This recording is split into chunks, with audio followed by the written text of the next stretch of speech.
भगवंतांनी ही जी पेरणी केली, हे धम्माचं श्रेष्ठतम हत्यार, ज्याला प्रेम म्हणतात, मैत्री म्हणतात, नाही वेरेन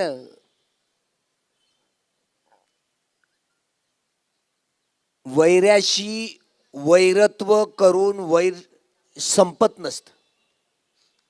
वैऱ्यावर वैऱ्याशी मैत्री करूनच वैरत्व संपत असतं. बदल्याची आग पाहिली या समाज व्यवस्थेमध्ये, वर्ण व्यवस्थेमध्ये ब्राह्मण, क्षत्रिय, वैश्य आणि शूद्र ते जन्मभेदाच्या आधारावर उत्पादन साधन आणि उत्पादन साधनाचं वितरण, उत्पादन संबंध होते.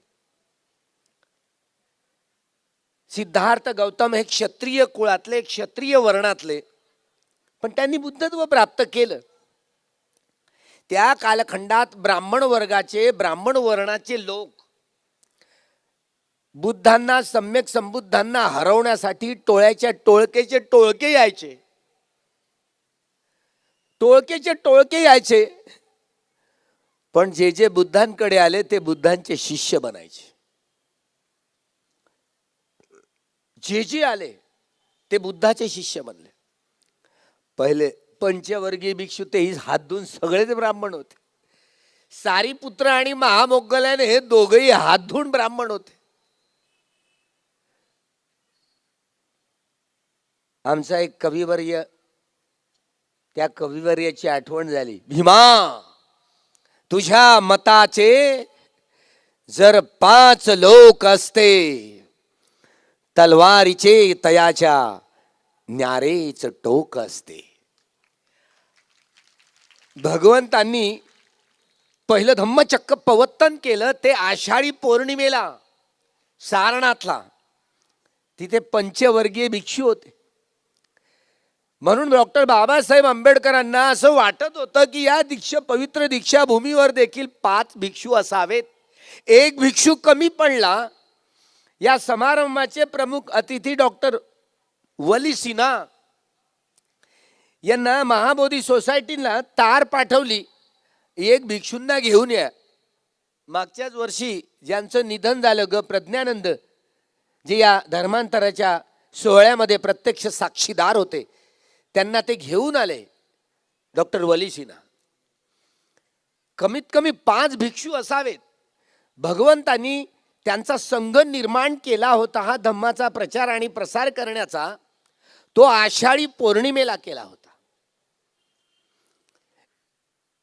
थोडक्यात असं की या देशामध्ये प्रतिक्रांती झाली हे बाबासाहेबांना भीमा कोरेगावच्या विजयी स्तंभाजवळ 1 जानेवारी 1927ला कळलं. इतिहासाची नवी लेखणी केवळ आणि केवळ बाबासाहेबांनाच परस्ता आली. दुसऱ्यांच्या ते अधिकार क्षेत्रातलं काम नव्हतं असं गोयनका गुरुजी म्हणत होते. गोयनका गुरुजी असं म्हणत होते, अरे बाबा साहब तो बोधिसत्व ही थे, इसमें जरा भी कोई संदेह नहीं है. 3 शरण आणि 5 सील प्रदान करून याच पवित्र भूमीवर 22 प्रतिज्ञेचे सुंदर जीवन घडवण्यासाठी ही झालर चढवली आणि सारा समाज बाबासाहेबांच्या एका शब्दावर जागरूक झाला. जे काही करायचं आहे ना ते आपल्या मनगटाच्या ताकदीवर करा, मनगटाच्या जोरावर करा. 33 कोटी देवी देवतांची पूजा अर्चा करताना कित्येक पिढ्याने पिढ्या बर्बाद झाल्या, पण एकही मायचा लाल कोणी धावला नाही, कोणी पावला नाही, सड्याच्या अंगणात कोणी उभं ठेवलं नाही.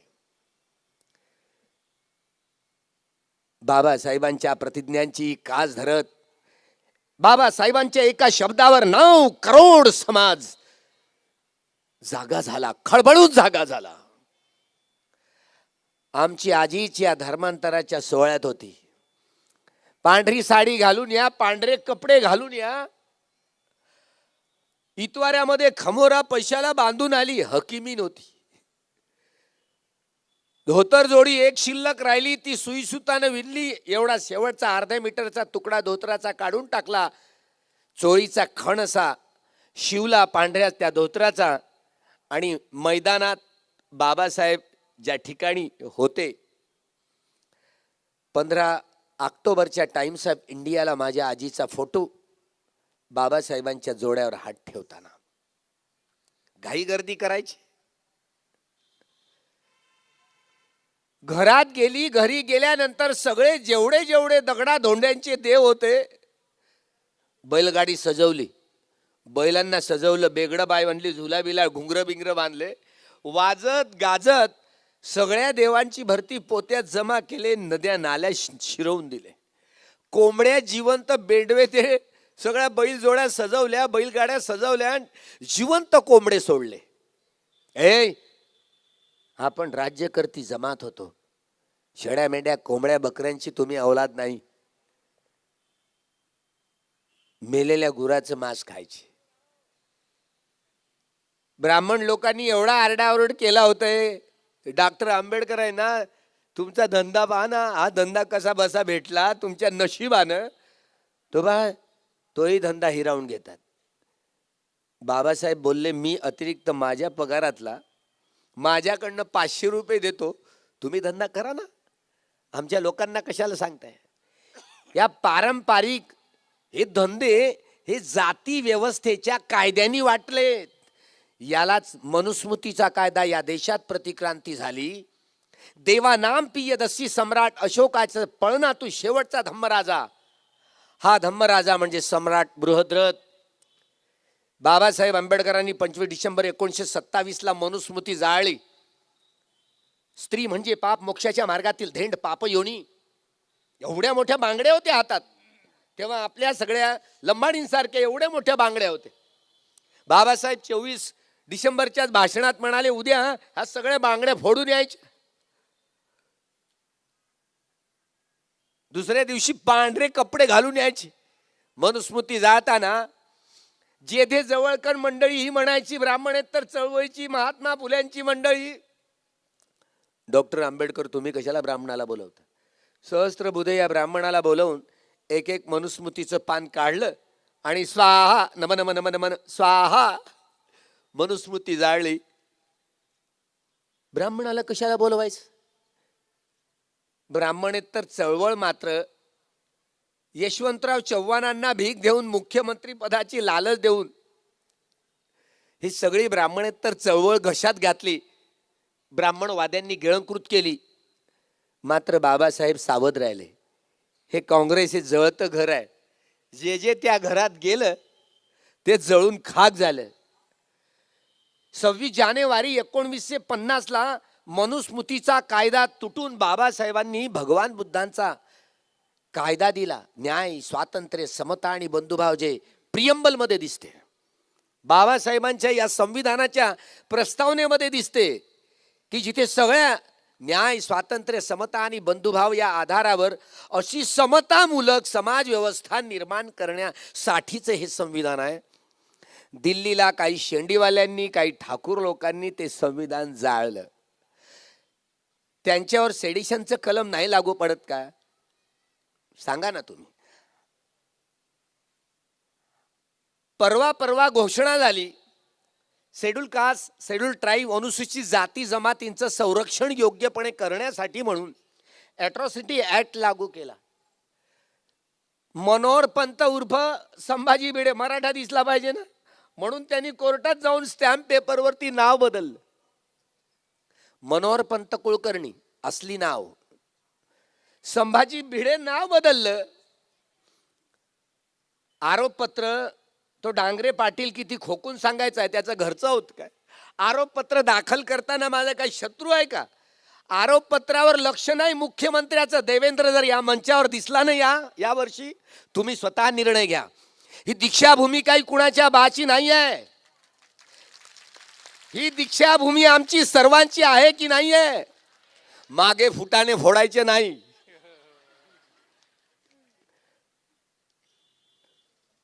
मला वाटत होतं नागपूरकर मंडळी खूप ताऊन सुलाखून निघालेली आहे. निगडीचं प्रवचन 18 तारखेचं संपवलं, सकाळच्या फ्लाईटनी आलो. ही वर्षा मला घ्यायसाठी आली मित्रमंडळी. हो ते पोस्टरच पाहिलं मोठं, आंतरराष्ट्रीय जागतिक बौद्ध धम्म परिषद, बौद्ध परिषद. कोणी बोलावली?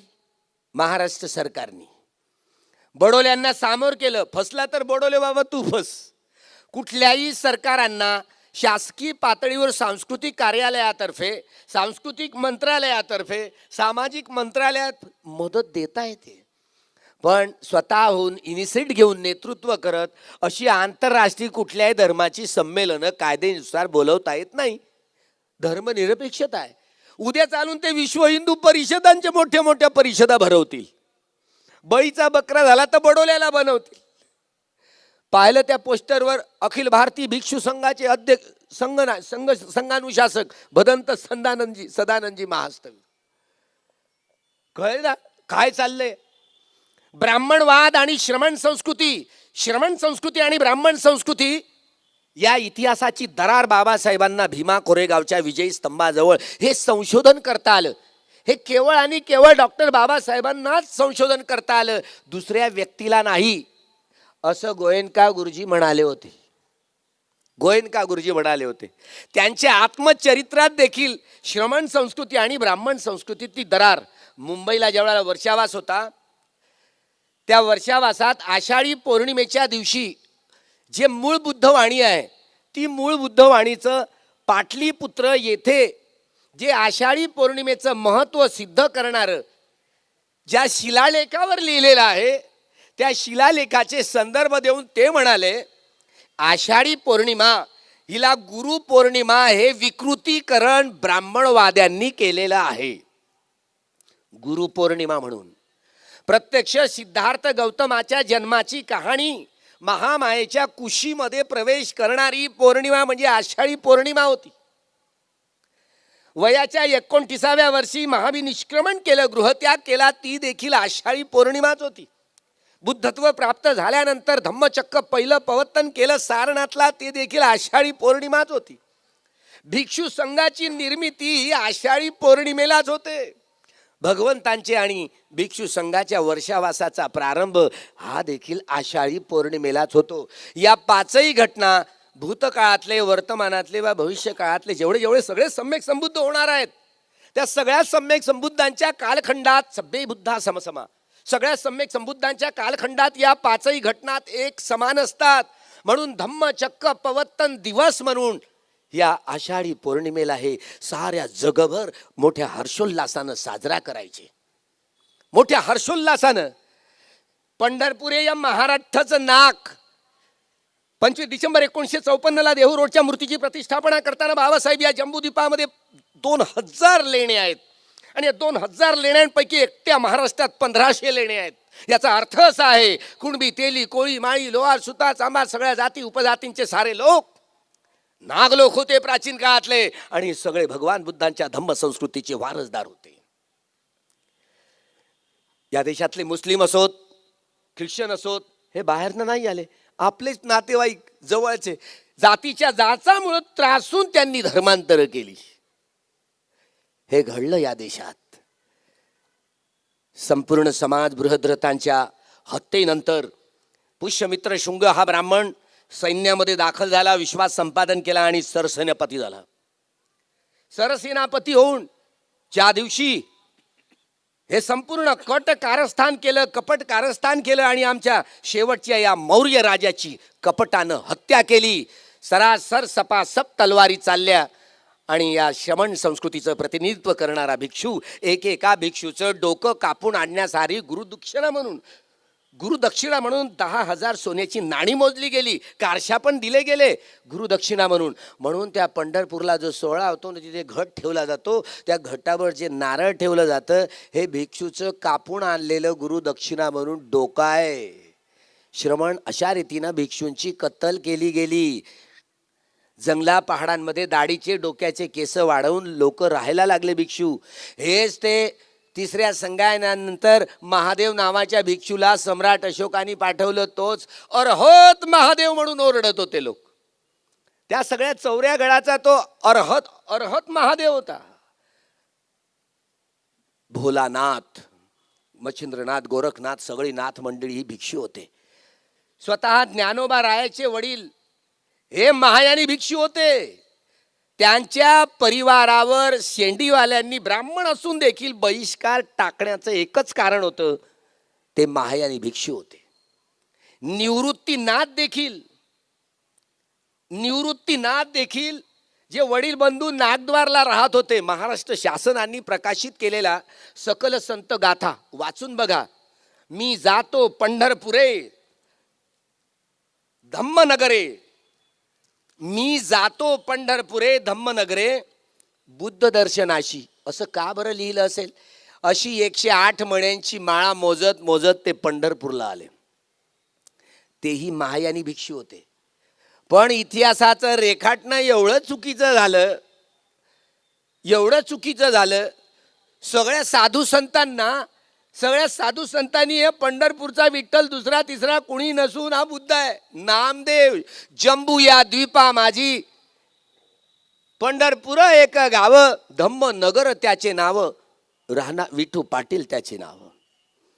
हे संत नामदेव लिहितात. सगळ्या साधू संतांनी हा पंढरपूरचा विठ्ठल दुसरा तिसरा कुणी नसून बुद्ध आहेत. डॉक्टर बाबासाहेब देखील बोलले होते की मी सिद्ध करून दाखवेन की पंढरपूरचं हे मंदिर दुसरं तिसरं काही नसून बुद्ध विहार आहे. प्रत्येक या खांबावर हे आपल्या तिरंगी झेंड्यावर जे धम्मचक्र दिसतं ना 24 आऱ्याचं, प्रत्येक त्या मंदिरातल्या खांबावर आहे. देवेंद्र आणि नरेंद्रनी निर्णय घेतला त्या मंदिराला डिजिटल बनवण्याचा. पुढे सगळे चांदीचे पत्रे झाकले जाणार आहेत आणि ते डिजिटल मंदिर बनवणार आहेत. माहिती नाही ती मंदिराची, एकाच मंदिराची ही गोष्ट नाही. जेवढी मंदिर आहेत त्या सगळ्या मंदिर 84,000 चैत्य स्तूप पगोडे गेले कुठे?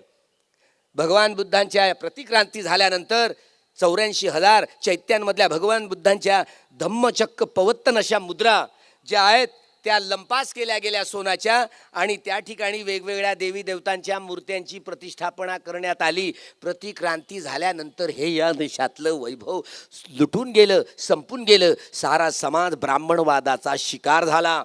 मनुस्मृती सुमती भार्गवांकडून पुष्यमित्र शुंगाने लिहून घेतली. तोच जाती व्यवस्थेचा कायदा होय.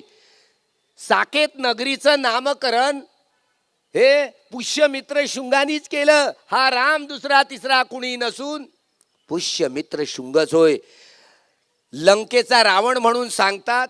लंकेत मी गेलो जाऊन आलो, आता पता नाही लंकेमध्ये रावणाचा, आता पता नाही. हे 10 मोठे राजे झाले ना, हेच मौर्य राजे. आणि 10वा राजा हरला म्हणून त्यांनी ज्या दिवशी देवानाम प्रियदर्शी सम्राट अशोकानी विजयादशमीच्या दिवशी हे धम्मचक्र गतिमान केलं होतं, त्याच दिवशी विकृतपणे आणि 10वा राजा हरला बृहद्रथ, आणि म्हणून त्यांनी दशहरा नावाचा विकृत सण विजयादशमीच्या दिवशी साजरा केला. बाबासाहेबांनी हा दिवस आता बदलायचा नाही. ते तर बुद्ध जयंतीला पंढरपूरलाच धर्मांतर करणार होते, पण हा 14 ऑक्टोबर हा दिवस बदलायचा नाही. 15 ऑक्टोबरच्या भाषणात पहा बाबासाहेबांच्या स्मरण करून दिलं, पण शेंडीवाल्याच्या पोटात दुखायला लागलं. हा RSSचा होता अड्डा. बाबासाहेबांनी 25 डिसेंबर 27ला मनुस्मृती जाळली. जे मनुस्मृतीला जाळतात ते थेट बुद्धांपर्यंत जाऊन पोहोचतात. त्यांना खूप माहिती. 1930 साली पहिल्यांदा रेशमबागाच्या मैदानावर रावणाचा 10 तोंडाचा पुतळा करून त्यांनी रावण दहन सुरू केलं. त्याच्या अगोदर कुणी रावण दहन करत नव्हते. तुम्ही देखील आजही काही बुद्धिस्ट म्हणणारे लोक, ओ जय भीम, हो जाधव, हे घ्या आपट्याची सोन्याची पानं म्हणून त्या आपट्याची पानं देतात. सोनं जसा काय हात लंका लुटायला गेला होता. म्हणजे बुद्धिस्ट झाल्यानंतर देखील हे हाल आहेत तुमचे. ब्राह्मणवाद केवढा डोक्यांमध्ये आपल्या मनामध्ये कसा जीर्ण करून टाकतो, 3 ऑक्टोबर 1957 साली बाबासाहेबांच्या अनुयायांनी रिपब्लिकन पार्टीची स्थापना केली होती. शांताबाई दाणी त्यांनी स्मरण करवून दिलं होतं. पुन्हा मनुस्मृतीची बंधनं डॉक्टर बाबासाहेब आंबेडकरांनी कधी झुगारून टाकली. आता जर रमाई असती ना, भर सभेत दीक्षाभूमीवर असं कपाळाचं कुंकू पुसून टाकलं असतं बाबासाहेबांच्या देखत. तुम्ही पुसून पहा बरं, आता तुमचे पतिदेव मरतात की काय पाहून टाकू. आता श्रीलंकेच्या, मलेशियाच्या, थायलंडच्या, म्यानमारच्या उपासिकांना काहीच तर दिसत नाही. कपाळावर नाही, कानात नाही, नाकात नाही, गळ्यात नाही, बाहूत नाही, हातात नाही. त्यांचे पतिदेव मरून गेले का? आज हा ऐतिहासिक निर्णय घ्यावा लागेल. 62 वर्षानंतरची ही सांस्कृतिक बदल तुम्हाला घडवावा लागेल. आमची ही माता, जी माता, आमचं राज्य येऊ द्या, म्हणजे तुमच्या नवऱ्याचा पगार तुमच्या हातात, पगार झाला रे झाला, तो पगार तुमच्या हातात, हा कायदाच करणार. समजलं? आपल्याला वाटतं घरवाली आहे ना माझी हुकूम, पायातली वाहन. अजूनही हे बुद्धिस्ट झाल्यानंतरचं देखील मानस बदललंय का? पायातली वाहन. आज तुम्ही कुंकू लावून बाहेर पडलं नाही ना, तेरे को क्या हुआ था, चली जा मायके. आता बघू आज काय होते, तर कोण कोण मैके जाणार आहेत. डॉक्टर बाबासाहेब आंबेडकर ती ओरडून ओरडून शांताबाई दानी बोलल्या. 3 ऑक्टोबर 1957 रिपब्लिकन पार्टीची स्थापना झाली. महिला मेळाव्यात बोलल्या. कपाळाचं कुंकू, कानातली टापसं, बिर्या, नाकातली नथनी मुकळे, गळ्यातली पोत, बाहूतले बाहुटे, हातातल्या बांगड्या आणि पाटल्या, पायातली जोडवी आणि पट्ट्या, ही मनूची बंधनं आहेत. तुम्ही म्हणतात सौंदर्य आहे, माणसाला काही सौंदर्य नाहीत ना, हे सगळं माणसाच्या अंगावर टाकून द्या. तुम्ही मनूची बंधनं घेऊन घ्या. माणसांना काहीच बंधन नाही. आमचं राज्य येऊ द्या, म्हणजे एक सळा गरम करून अशी लासवून टाकू, म्हणजे ओळख पटेल. दुसरं लग्न केलं की नाही माहिती पडते.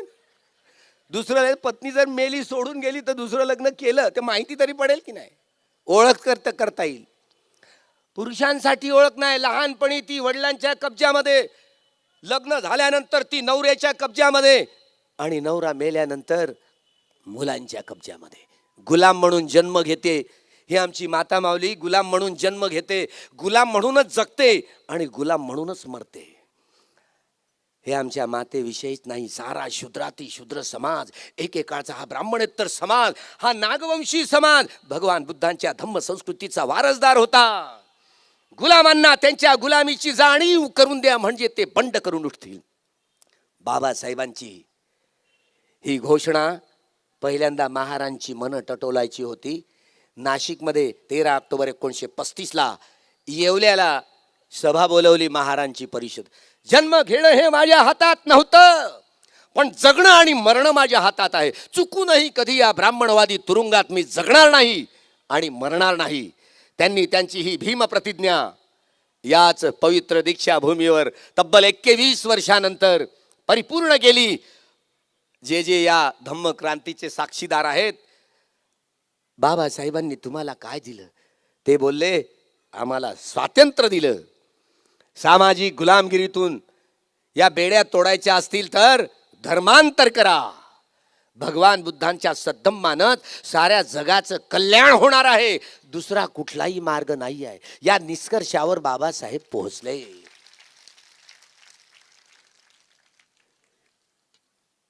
तेरा ऑक्टोबर 1935 येवल्याच्या सभेत बोलताना या ब्राह्मणेतर समाजाच्या विषयी किती घाण घाण वेगवेगळ्या धर्मग्रंथांमध्ये ओकलेली आहे. वाचून बघा सह्याद्री कुंड पुराण.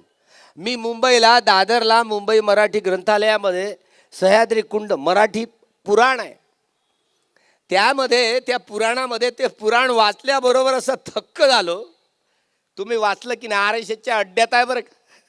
आता जाऊन बघा, रेशम बागाच्या मैदानात त्यांच्या लायब्ररीमध्ये हा ग्रंथ आहे, सह्याद्री कुंड पुराण. काय लिहिलंय बाबासाहेबांनी? हे दाखले 13 ऑक्टोबर 1935 येवल्याला दिले. हा कुणबी समाज, कुळवाडी समाज, कुळावर जगणारा समाज, हाडाची काळ रक्ताचं पाणी करून या देशाला जिवंत ठेवणारा, जगवणारा, पालन पोषण करणारा समाज, एकेकाळचा नागवंशी समाज, भगवान बुद्धांच्या धम्म संस्कृतीचा वारसदार समजला जाणारा समाज गुलाम झाला, गुलाम म्हणून जन्म घेतोय, गुलाम म्हणूनच जगतो, गुलाम म्हणून मरतो. गुलामीची जगण्याची सवय झाली. काय लिहिलंय त्या कुणब्यांविषयी अजून कुणब्यांनी वाचलं नाही. काय लिहिलंय? कुणबटम, धसकटम, अक्कल थोडी आणि बायको विकून घेतली घोडी. गेला तर रुमण्याशीन, नाही तर आला तर ढोमण्याशीन. अरे, एकेकाळचा हा आमचा नागवंशी समाज, भगवान बुद्धांच्या धम्म संस्कृतीचा वारसदार गणला जाणारा समाज, या समाजाविषयीची अशी टिंगल टवारी ज्या धर्मग्रंथामध्ये केलेली असेल, तो धम्मग्रंथ जाळून टाकला पाहिजे असं बाबासाहेब बोलले. आजही आमचे मामा मोहन भागवत सकाळी उठल्याबरोबर सगळ्यांची तोंड पाहतील, पण नरेंद्र मोदीचं तोंड पाहायला तयार नाही, कारण तो तेली आहे.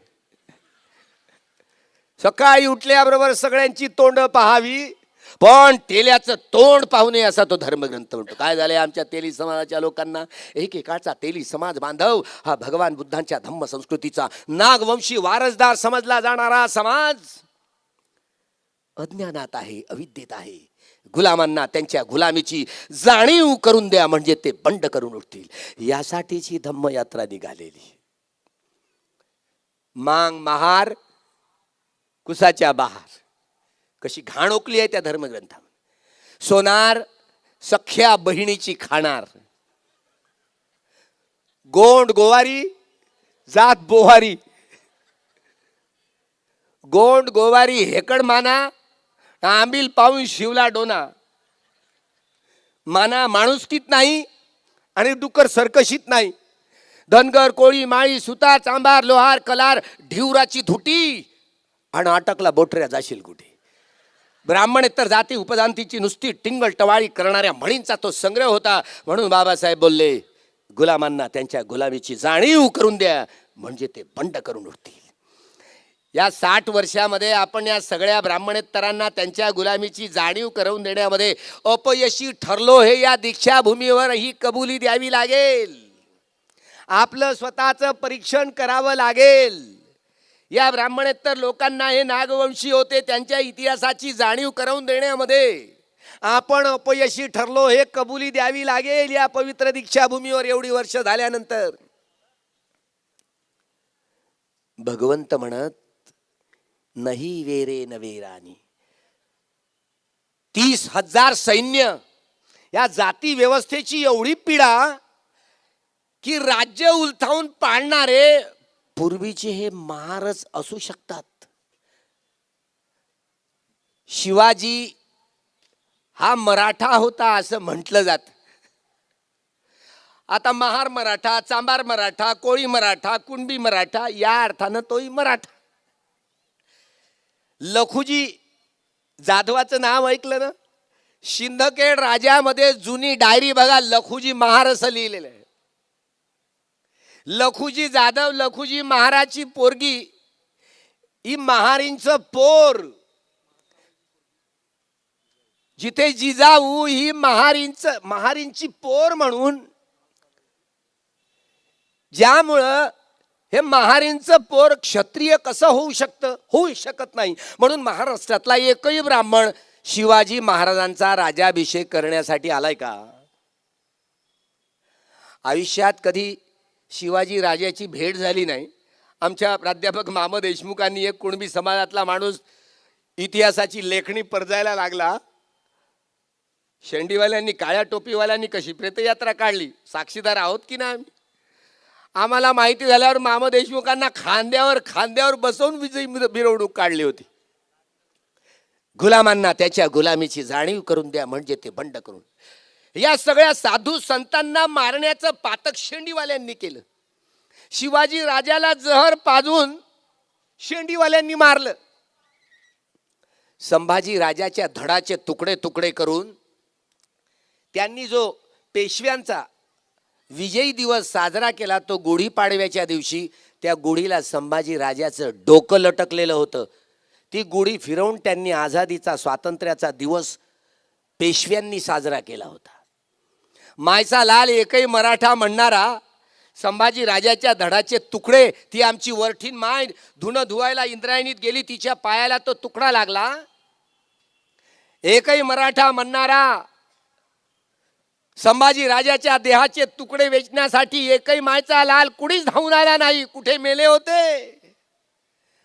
गोविंद गणपत गायकवाड वडूचा पारंपरिक शस्त्र घेऊन उठले, एक एक तुकडा शिवून काढला. शिवून काढल्यावर त्याचा मृतदेह अजूनही महारवाड्यात आहे.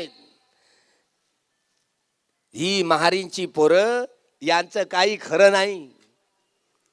ज्यामुळे गोविंद गणपत गायकवाडांनी ही समाधी महारवाड्यात बांधली, अजूनही महारवाड्यात. आता तिथे जाऊन पहा, शिर्के देशमुखांचं नाव तिथे, त्यांचं गोविंद गणपत गायकवाडाचं नाव बदलून त्या बोर्डावरती बदललं, इतिहास बदलला. तिथे गोविंद गणपत गायकवाडांनी समाधी बांधली म्हणून त्याचा दगड होता, नाव काढून टाकलं. 30 तारखेलाच आम्ही आमची रॅली घेऊन तिथेच होतो भीमा त्यात बडूमध्ये, आणि तो मिलिंद एकबोटे नावाचा प्राणी त्याच ठिकाणी होता. सकाळीच फतवा काढला त्यांनी, सगळ्या पंचायती बंद करायच्या, दुकानं दाकानं बंद करायचे. जाणीवपूर्वक देवेंद्र फडणवीसांनी आणि त्यांच्या चमूनी हा कट केलेला आहे. हा कट करून पद्धतशीरपणे 1 जानेवारीला हे जातीयुद्ध नव्हे, 2 गटातल्या मारामाऱ्या नव्हेत, तर हा पारंपरिक धर्मांतरित झालेल्या लोकांवरती हल्ला होय. हे सारे लोक भुलले, सगळे लोक भुलले. सांप्रदायिक दंगा समजायला सांगितले. तो नांगरे पाटील किती दम छाटून म्हणत राहिला, अरे तो भिडे नावाचा प्राणी तोच आहे. पकडण्याची हिंमत नाही. देवेंद्र फडणवीसांना क्लीन चिट देण्याचा अधिकार आहे का? एकदा ॲट्रॉसिटी ॲक्ट लागला ती पकडणंच पाहिजे. आता जैसे थे कायदा सुप्रीम कोर्टाने ऑर्डर दिला, आता तरी पकडलं का? कुठे डोळे आहेत, कुठे मौन आहेत? त्यामुळं कठीण काम होऊन बसलं. हा आमचा ओबीसी तबका, हा संपूर्ण ओबीसी तबका आहे. झालेले अधिकारी जे कलेक्टर होणार होते, सेक्रेटरीएट मध्ये जाणार होते, 314 मुलं हो. कुणबी, तेली, कोळी, माळी समाजाचे क्रिमिलियर हा निकष दाखवून 314 मुलांची लिस्ट वरून यादीच गायब केली. त्यांच्या कुटुंबांनी पेढे मिठाया वाटल्या होत्या. एकही मायचा लाल खासदार तिथे लोकसभेमध्ये बोलत नाही. कुठे गेले, कुठे मेले? हा संपूर्ण ब्राह्मणेतर समाज एकेकाचा नागवंशी समाज या गुलामांना त्यांच्या गुलामीची जाणीव करून द्या, म्हणजे ते बंड करून उठतील. ही बंडाची तुतारी फुकण्यासाठीच हा धम्म रॅलीचा जथ्था वारंवार निघेल, गुलामांना त्यांच्या गुलामीची जाणीव करून देण्यासाठी. इतिहासाचं विस्मरण झालं, ते इतिहास नवा घडवण्यासाठी. आमच्या शांताबाई दाणीनं 3 ऑक्टोबर 1957 महिला मेळाव्यात बोलताना कपाळाचं कुंकू, कानातली टापसं बिर्या, नाकातले नथनी, मुकळे बाहुतले बाहुट्या, हातातल्या बांगड्या, पाटल्या आणि पायातली जोळवी आणि पट्ट्या ही मनूचं, ही बंधनं आहेत, मनूची बंधनं आहेत. काय त्या मनूची बंधनं झुगारली कोणी कोणी? आता पांढऱ्या बांगड्या, पांढऱ्या बांगड्यानं पांढरी गळ, पांढरं पोत टाकतायत. दारू तीच आहे ना. लेबल बदलून काही लाभ आहे का? तर लेबलही बदलायचं नाही. हे आत्ता ही होळी करावीशी वाटते का? मी तर ऑर्डर देतो, मी तर फतवा काढतो. आमच्या सगळ्या महिला मंडळांनी ही सांस्कृतिक वलय, मनूची गुलामी मुळासकट घालवून टाकवावी. तयार आहात ना? तर तुम्ही हे कपाळाचं कुंकू पुसायचं आहे, गळ्यातली पोत, हातातले बावटे, हे सगळे बांगड्या बिंगड्या इथेच फोडून होळी करायची आहे. त्या होळी करण्यासाठी सगळेजण, सगळ्यांनी मानस बनवायचं, पुरुषांनी मात्र साथ द्यायची. नाहीतर तुम्ही संध्याकाळी मला जाम आहे की मेरे नाम काय, अरे मनूची बंधनच विकारली, धुतकारली तुमची नाही. उलट अधिक पतीवर प्रेम करायला शिकाल. जी जी व्यक्ती मनूच्या बंधनातून, पाशातून मुक्त होते, नाही वेरेन वेराणी समंती दकुदाचरण अवे रेनेच संबंती एस धम्मो सनंतनो. दादासाहेब गायकवाडांनी आपली साडी बाबासाहेबांना मागण्यासंबंधीची विनंती केली होती. बाबासाहेब म्हणत, सारेच लोक मला बाबा बाबा म्हणतात, म्हणून ती डॉक्टर सविता कबीर, तिच्याशी लग्न केलं. डॉक्टर माझ्या शेवटच्या आयुष्यात कमीत कमी माझी सेवा तरी करू शकेल. नातं जोडलं ना जावई सासऱ्याचं, नातं जोडलं की नाही. त्यामुळं हा कुटील डाव बाबासाहेब गांधींची हत्या गोडशांनी केली. बाबासाहेबांना काही आनंद वाटला का?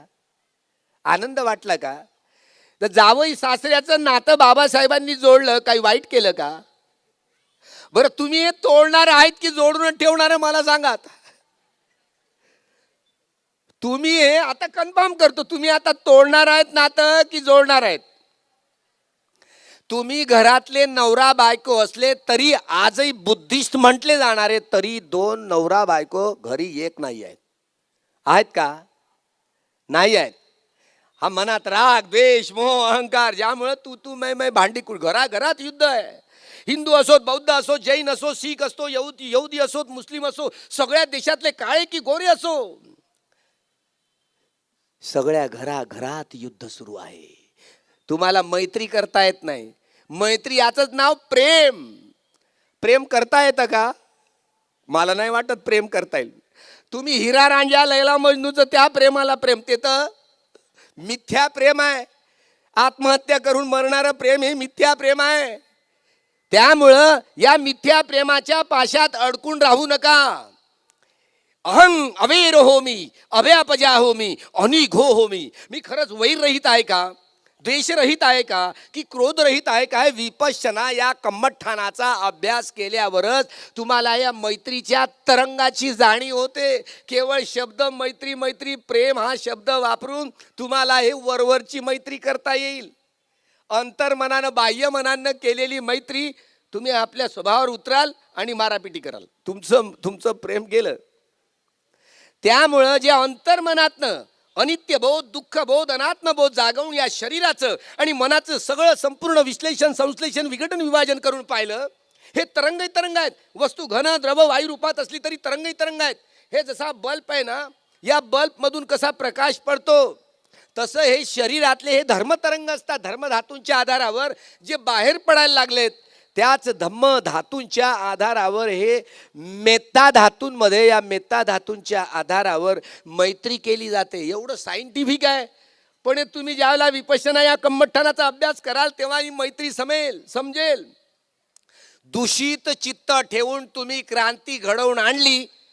जशी मार्क्सवादी लेनिनवादी आणि माओवाद्यांनी जी क्रांती घडवून आणली, चीनची क्रांती फेल पडली, रशियाची क्रांती फेल पडली. म्हणून डॉक्टर बाबासाहेब आंबेडकर म्हणायचे, किती वर्ष तुमची डिक्टॅटरशिप आपलं तर येत राहील? कामगार वर्गाची सर्वारा वर्गाची तानाशाही किती वर्ष राहणार आहे? हे किती वर्ष राहणार आहे? बाबासाहेब बोलले, कुठलीही हुकुमशाही ही माणसांचं अकल्याण करणारी असते. ही सायंटिफिक नाही आहे संकल्पना.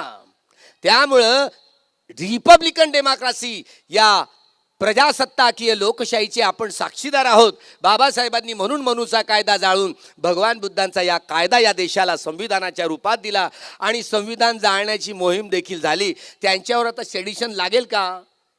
पूर्ण पेशव्यांचं राज्य हेच महारलोक उद्ध्वस्त करू शकतील. म्हणून यांच्या गळ्यात गाडगी आणि कमरेला झाडू बांधले. या विरुद्धची मोहीम पेशव्यांना मिळाले. सिद्धनाथ महार भेटले. सिद्धनाथ महार भेटल्यानंतर तुम्ही आमच्या गळ्यातले गाडगे आणि कमरेचा झाडू सोडताय की नाही? पेशव्यांनी नकार दिल्यानंतर शत्रूचा शत्रू म्हणजे मित्र, लढाईतलं हे गणित असतं. इंग्रजांची साठगाठ केली. 30,000 सैन्य एका बाजूला, दुसरीकडे 500 महार सैनिक. सिद्धनाथ महाराचं नाव ऐकून 2,000 पेशव्याचे सैनिक ढुंगणाला पाय लावत पळून गेले. 28,000 बाकी शिल्लक राहिले. एका महासैनिकांनी 56 सैनिकांचे तुकडे तुकडे करून टाकले. एवढी क्रूर लढाई झाली. म्हणून या गळ्यातली गाडगी आणि कमरेचा झाडू गेला. पुन्हा हे 2019चं युद्ध तुम्ही हारले की तुमच्या गळ्यात गाडगी आणि मळके आलेच समजायचं. ओबीसींचं काही खरं नाही. त्यांच्यामध्ये जाग बीग आली ना तर तुमचंही फावलं आणि ओबीसींचंही फावलं. जर त्यांनाही जाग आली नाही, तुम्हाला एकीकरण करण्याचं साध्य झालं नाही, तर तुमच्यासारखे नकटे नाही असा इतिहास कोरू नका. बाबासाहेबांनी एकी करायला सांगितली. ह्या एकीचं बळ हे सर्वांचं संपूर्ण जेवढा उन्माद झाला असेल त्या उन्मादाला दडपून टाकण्याची ताकद बाबासाहेबांच्या लेकरांमध्ये आहे. दोन तुम्ही व्यक्ती एक नाही आहेत, पण सारी पुत्र आणि महामोगल्यान भगवान बुद्धांचे दोन शिष्य, दोन आईची दोन लेकरं, पण कधी जगात भांडली नाही, कधी आयुष्यात भांडली नाही. बोधी ज्ञान माणसाला तुटलेल्या माणसांची मन जुळवणार असतं, जगाला युद्धाची नाही. हे बोधी ज्ञानाच्या आधारावर भिक्षूंमध्ये मारामाऱ्या होत. भिक्षून त्यावेळेला पेट्या ठेवल्या जात आणि लाकडाचे ओंडके ज्याला शलाका म्हणत असत त्या शलाका ठेवल्या जात आणि त्या शलाका ठेवून बहुमताने निर्णय घेतले जात. ही रिपब्लिकन डेमोक्रेसी आहे. मी माझे गुरु भगवान बुद्धांचा हा विनय पिटकातनं हे मी दालन उघडलेलं आहे. न्याय, स्वातंत्र्य, समता आणि बंधुतेची संपूर्ण पवित्रता. विनय पुटकातून दोन तुटलेल्या माणसांची मनं जोडायची कशी? हा विनय पिटक केवळ भिक्खू भिक्खुणींचा, उपासक उपासिकांचा, केवळ भिक्खू भिक्खुणींचा ग्रंथ नाही आहे. उपासक उपासिका, भिक्खू आणि भिक्खुनी यांचा परस्पर संबंध स्पष्ट करणारा ग्रंथ आहे. व्यक्ती व्यक्तीतला संबंध दुरावा तो दूर करणारा ग्रंथ आहे. बोधी ज्ञानाच्या आधारावर हा विनय निर्माण झालेला आहे. म्हणून धम्म विनय हे माझे उत्तराधिकारी आहेत असं बाबासाहेब बोलले. राहुलला उत्तराधिकारी केलंय का? नाही ना. धम्म आणि विनय म्हणून भगवंतांनी कुणाला अधिकारी केले? राहुलला नाही. तिकडे महाकाश्यपांकडे बोट दाखवलं.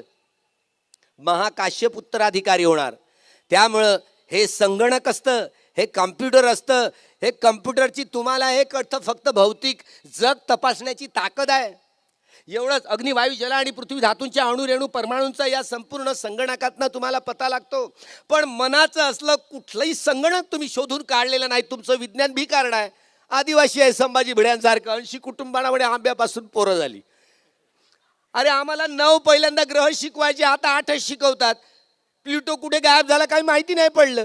तुमच्या विज्ञानाचा निष्कर्ष बदलू शकेल पण भगवंताचा कदापि नाही. हे बोधी ज्ञानाच्या आधारावरच तुटलेल्या मनांची ही एकाग्रता होऊ शकते, एकजूट होऊ शकते. नाही वेरेन वेरानी समंतीद कुदाचनं अवेरेनेच संबंती ये सधम्मो सनंतनो. या ब्राह्मण देखील शेवटून धर्मांतर करणार आहेत. या देशात त्यांनाही पळता फजिती होईल. जे जे पळून गेले ते पळून जातील. पण जे ब्राह्मण जे राहिले त्यांना तुम्ही मारून टाकणार आहात का की नातं जोडून ठेवणार आहात? बहा, नातं जोडून ठेवायचं असेल, बाबासाहेबांनी नाती तोडली नाही. म्हणून 25 डिसेंबर 27ला मनुस्मृती जाळली. तर जो मी ब्राह्मणत्वाविरुद्ध लढाई आहे माझी, ब्राह्मण व्यक्ती विरुद्ध नाही. त्यामुळे हा आशय समजून घ्या. एकूणच जे ब्राह्मण आहेत, नरेंद्र दाभोळकर तोही तर ब्राह्मणच होता. पण ब्राह्मणवादाविरुद्ध बोलणारा त्यांना माणूस ब्राह्मण असला तरी त्यांची हत्या करण्यात त्यांचा डाव. त्यामुळे नरेंद्र मोदीलाही मारून टाकतील. तेच नाव दुसऱ्यावर येईल. हेच मारून टाकणार आहेत आणि हे सजावट गडकरींच्या घशात घालणार आहेत. म्हणून गडकरी या देशाचा, जर त्यांचं सरकार आलं तर गडकरी या देशाचा पंतप्रधान बनेल. तुम्ही गडकरीला हरवून टाकण्याची तुमची ताकद राहिली तर तुमचं हे नागपूर नगरी सजली समजायची. गडकरी जर पराभूत झाला तर ब्राह्मणवादाचा हा संपूर्ण शिकंजा आहे तो निश्चितपणे हरेल. हा ब्राह्मणेतरांचा संयुक्त मोर्चा जसा जसा होईल आणि ब्राह्मणेतरांचा हा संपूर्ण एक कोमी गडकरींच्या विरुद्धात तुमचा उमेदवार राहिला. जशी भिक्षू संघ मारामाऱ्या करत, पण या आपलं मत, याला छंद म्हणतात, छंद म्हणजे आपलं मत टाकणं, तुटलेली मनं जोडणं. हे ब्राह्मणेतरांचं नागवंशीय इतिहासाच्या आधारावर, धम्म संस्कृतीच्या आधारावर ही मनं जोडण्यासाठी तुम्ही आपला रिश्ता जोडावाच लागेल. तेव्हा ही ब्राह्मणवादाविरुद्ध, भांडवलवादाविरुद्ध आणि साम्राज्यवादाविरुद्ध प्रखर लढाई लढता येईल. त्यामुळे ही अंतर्बाह्य लढाई लढताना मनुस्मृतीचं बंधनं तुम्हाला झुगारून द्यायची आहेत. किती जणी तयार आहेत? हात वर करा. नाही तर तुम्हाला बंधनं नसली पाहिजेत. आता जी तुमची कपाळावरचं कुकू सगळे जे घेऊन या आणि इथे ठेवून द्या. जे टोपले घ्या तुमच्याजवळ, तुम्ही बसूनच राहा, त्या टोपल्यामध्ये जमा करा. तुम्ही टोपल्याने तुम्ही जागेवरच बसून ज्या वेगात तुमच्याकडे येणार आहेत आणि त्या गळ्यातल्या काळ्या पोत्या कुंकू पुसून टाकायतल्या, कानातले नाकातले हातातल्या बांगड्या बिंगड्या काढून टाकायच्या आणि या टोपल्यांमध्ये ठेवायचं. आपण होळी करणार आहोत. आमची पुरुष मंडळी आहे ना, पुरुष मंडळी येईल ना तिकडे, हा तेही सहभागी आहेत संपूर्ण सोहळ्यात. सोन्याचं जे असेल ना ते काढून ठेवायचं. सोन्याचं जे असेल ते तेवढा तुकडा काढून ठेवायचा आणि ते पुढे दान ठेवायचं. जसं 56 करोडचा हार भिक्षू संघाला दिला होता बा, मोठं विहार पुब्बाराम बांधून विशाखेनं. त्यामुळे जे जे सोन्याचं असेल ना ते काढून ठेवायचं आणि बाकी तोडताड करून टोपल्यात टाकायचं. हातातल्या बांगड्या देखील. आणि इथेच होळी करून या सांस्कृतिक क्रांतीला धडा शिकवायचा. 3 ऑक्टोबर 57 साली रिपब्लिकन पार्टीच्या महिला मेळाव्यात बोलताना शांताबाई दाणी बोलल्या होत्या आणि त्यांनी त्यावेळेला हातातल्या बांगड्या काय, कपाळाचं कुंकू पुसवून घेतलं, बांगड्या तोडायला लावल्या, हे लायसन बिसन तोडायला लावले. त्याचं स्मरण करून देऊन पुन्हा या सांस्कृतिक लढाईची ही कसर आमची सगळी पुरुष मंडळी आपल्या सोबत आहेत. ते काहीही म्हणणार नाही याची खात्री घ्या. आमची सगळी, ते काही म्हणतील तरी दुसऱ्या दिवशी तुमचं टक्कल करून तुम्हाला भिक्षुनी बनवून 2 दिवस ते किचन रूम मध्ये राहतील, किचन रूम कडे पाहतील आणि पुन्हा ते तुमच्या वाटेवर येणारच आहेत. तुमची त्यांना आठवण होणार आहे. त्यामुळं हा संपूर्ण जथ्था बाबासाहेबांची लेकरच साऱ्या जगात फिरून सारं जग धम्ममय करण्याचं बल ही केवळ आणि केवळ बाबासाहेबांच्या लेकरांमध्येच आहे. नागपूरच्या लोकांना आपली मुलं मुली नागपुरात ठेवायची नाही. देशाविदेशात घेऊन बुद्ध आणि त्यांचा धम्म हा ग्रंथ पाठवायचा. सोबत मुलांना पाठवायचं. ज्या ज्या देशात तुमची मुलं मुली जातील भगवंताचा हा धम्म घेऊन जातील. सारं जग, सारा जंबूद्वीप बुद्धमय धम्ममय करण्याचं जे कार्य जे बाबासाहेबांनी तुमच्या आमच्या शिरावर जे दिलं ते पूर्णत्व करण्यासाठीच आपलं जीवन आहे. याची साक्ष असू द्या या पवित्र दीक्षाभूमी बोलताना. या संपूर्ण आपला जन्म बाबासाहेब आंबेडकरांचं अपूर्ण राहिलेलं स्वप्न पूर्णत्वास नेण्यासाठीच आपला जन्म आहे. जे लोक तन मन धन आणि संपूर्ण जीवन यासाठी अर्पण करतात ते धन्य होत. या धन्यतेमध्ये या मनुस्मृतीच्या या बंधनांना झुगारून टाकून आपली सगळी माणसंही याला साथ देणार आहेत. एक भगिनी म्हणाली, मला ड्युटीला जायला लागते, लायसन असलं तर माझ्याकडे बघणार नाहीत आणि लायसन नसलं तर माझ्याकडे किती वेळा बघतील. अगं भगिनी, तुझ्याकडे शील नावाचं हे सौंदर्य आहे ना, तुझ्याकडे समाधी नावाचं हे सौंदर्य आहे ना, तुझ्याकडे प्रज्ञा नावाचं सौंदर्य आहे ना. अरे अठ्ठांगिको मग्गो, हा अष्टांगिक मार्गे आपलं सौंदर्य, याला धम्म सौंदर्य म्हणतात. बाबासाहेबांच्या या धम्म क्रांतीनंतर आम्ही असो की तुम्ही असो, गृहस्थ असो की गृहस्थीनी असो, गृहस्थ असो, धम्म साहित्याचं सौंदर्य आम्हाला ठेवता आलं नाही, प्रकाशित करता आलं नाही. वर्ण जाती वर्ग संघर्षाच्या इतिहासाची दरार ही ठेवता आली नाही, प्रसवता आली नाही. कॉम्रेड शरद पाटलांनी दी स्लेव्हरी ऑफ दासशूद्रा या ग्रंथामध्ये प्रयत्न केला. पण या तुमची ही भारत माता ती तिरंगी साडी नेसून आलेली होती 15 ऑगस्ट 1947 ला. ती शेणाची आहे, मेणाची आहे, कागदाची आहे, मला नाही माहिती. लहानपणी आम्हाला इतिहासामध्ये शिकवलं जायचं युरोप आणि एशियाच्या बाउंड्रीवर आर्य वंशाचे लोक राहतात. गोरे धिप्पान लांब नाकाचे गोरे गिजिऱ्या डोळ्याचे लोक स्वतः आर्य म्हणून संबोधतात. आर्यांच्या अनेक टोळ्या या खैबर खिंडीतून या जम्बूद्वीपामध्ये आल्या होत्या. त्यापैकी भरत नावाची टोळी होती. त्या भरत नावाच्या पराक्रमी टोळीवरून या देशाला नाव पडलं. भारत हे ब्राह्मणी संकल्पना आहे. विदेशी नाव आहे की देशी? विदेशी. त्यामुळे ही काल्पनिक भारत माता शेंडीवाल्यांनी वाघावर बसवून साऱ्या भारताच्या नकाशात दाखवतात. विकृतीकरण आहे. ही तिरंगी साडी घालून आलेली तुमची ही भारत माता, तिच्या माथ्यावर मात्र डॉक्टर बाबासाहेब आंबेडकरांनी धम्मचक्र कोरून या देशाचा बनलाय बाप. या देशातले 130 करोड लोक झुकून सलाम करतायत, नमन करतायत, वंदन करतायत या भगवंताच्या धम्मचक्राला. पण तुमची संसद आंधळी लंगडी बैरी, तिला मारलाय लखवा. 70 उलटून गेली तुमच्या या स्वातंत्र्याची, तरी मात्र या चक्राचा अर्थ तुमच्या संसदेला कळला नाही. कोणता दिवस येईल समजावण्याचा मला नाही माहिती. एवढी आंधळेपण. घटनेचं 21वा कलम म्हणतं मूलभूत अधिकार. डॉक्टर बाबासाहेब आंबेडकरांनी यासाठी दिला होता की हे संपूर्ण राज्य हे काँग्रेसवाले ब्राह्मणवादी, भांडवलवादी आणि साम्राज्यवाद्यांचे हस्तक आहेत. यांच्याकडून रिपब्लिकन समाजव्यवस्था, प्रजासत्ताकीय लोकशाही राबवली जाणार नाहीत. घटना कितीही चांगली असली तर राबवणारे लोक हे जर चांगले नसतील तर तो घटनेचा दोष नसतो. म्हणून बाबासाहेबांनी रिपब्लिकन पार्टी ही दिली होती. बाबासाहेब लवकरच गेले. रिपब्लिकन पार्टीला कार्यक्रम, घटनेचं 21वं कलम मूलभूत अधिकार. कुठलाही राजकीय पक्ष सत्तेवर आला, कूटदंत सुत्तामध्ये भगवान बुद्धांचा उपदेश राजे महाराजे लोकांनी जो केला होता, महाराज ही प्रजा तुझ्या पुत्रासारखी आहे.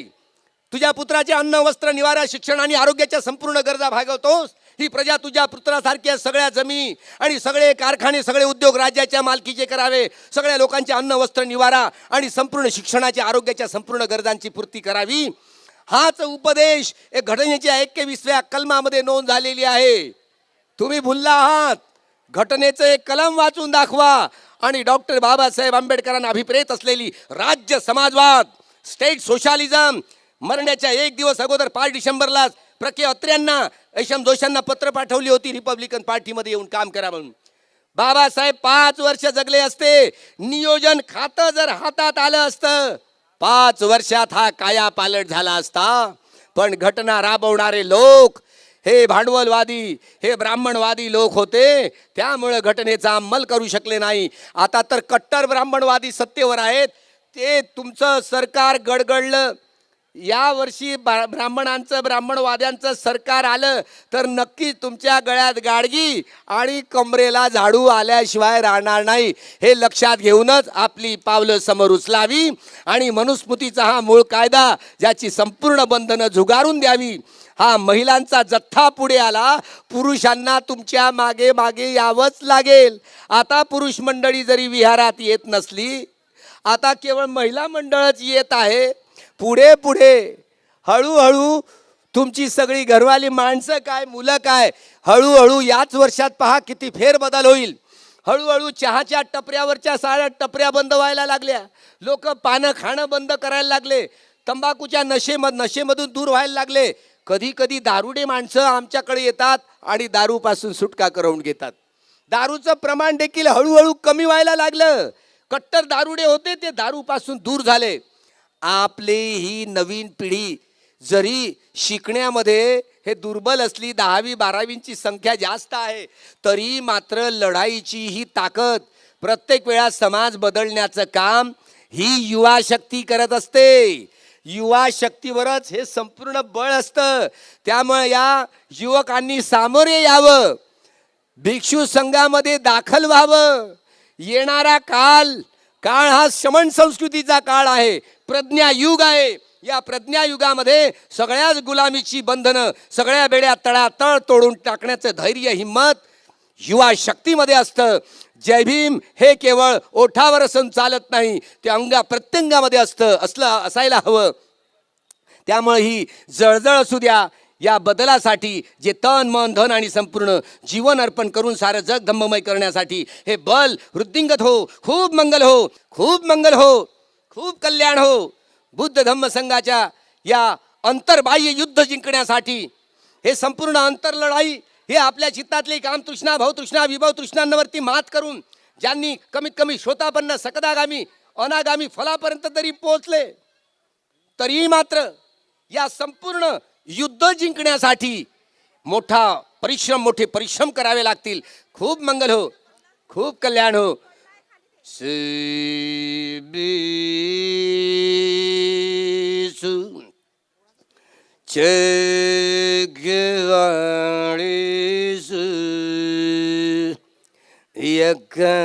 देवाचे ब्रह्मणो यं आम्ही कथं भूयं सब संपत्ति साधकं सब्बीतिं अनुमोदित्वा समगासासनिरतं प्रमादरहितहुन्तु हरखासु विशेषतो पुण्यभागमिदं च समं कारितम् अनुमोदन्तु तं सब्बे मेदिनी तत् सखीके भवेतु सर्वमङ्गलं भवेतु सर्वमङ्गलं भवतु